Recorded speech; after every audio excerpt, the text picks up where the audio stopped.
नमस्कार शेतकरी बंधूंनो, सप्पल बायोसीड्स जालना या कंपनीच्या उत्पादनाविषयी मी आपल्याला थोडक्यात माहिती देत आहे.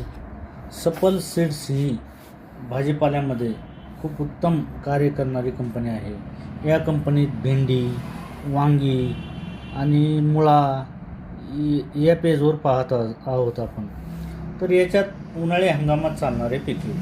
याच्यात नंबर 1ला भेंडी आहे, रुक्मिणी.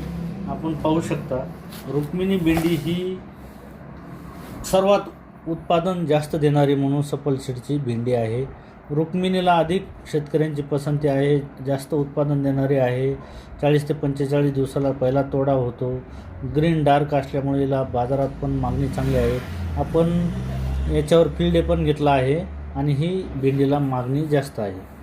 तर शेतकरी मित्रांनो, ही रुक्मिणी आपण उन्हाळ्या हंगामात लागवड करू शकता. दुसरं पीक आहे मैना नावाची ढोबळी मिरची. तर हिचं पण उत्पादन खूप चांगलं उत्पादन देणारी, रोगप्रतिकारशक्ती असलेली आणि व्हायरसला टॉलरन्स असलेली ही भेंडी आहे. या भेंडीचा फळाचा कलर ग्रीन, मिडियम साईज, 80 ते 100 ग्रॅमचे फळं आहेत आणि ओपन आणि शेडनेटमध्ये ही पण चालू शकते.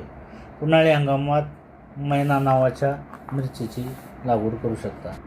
तसेच सप्पल सीडचे एक काकडी शालिनी नावाची खूप उन्हाळी हंगामात चांगलं बियाणे विकणारी कंपनी आहे आणि हिची पण शेतकऱ्यांना खूप मागणी आहे. आपण सप्पलच्या डिस्ट्रीब्युटरकडून कोणत्याही दुकानदाराकडून शालिनी नावाच्या काकडीचे बियाणं मागू शकता. तसेच भरपूर असे काकडीमध्ये वाणं आहेत, परंतु शेडनेटमधले वाणं आहेत.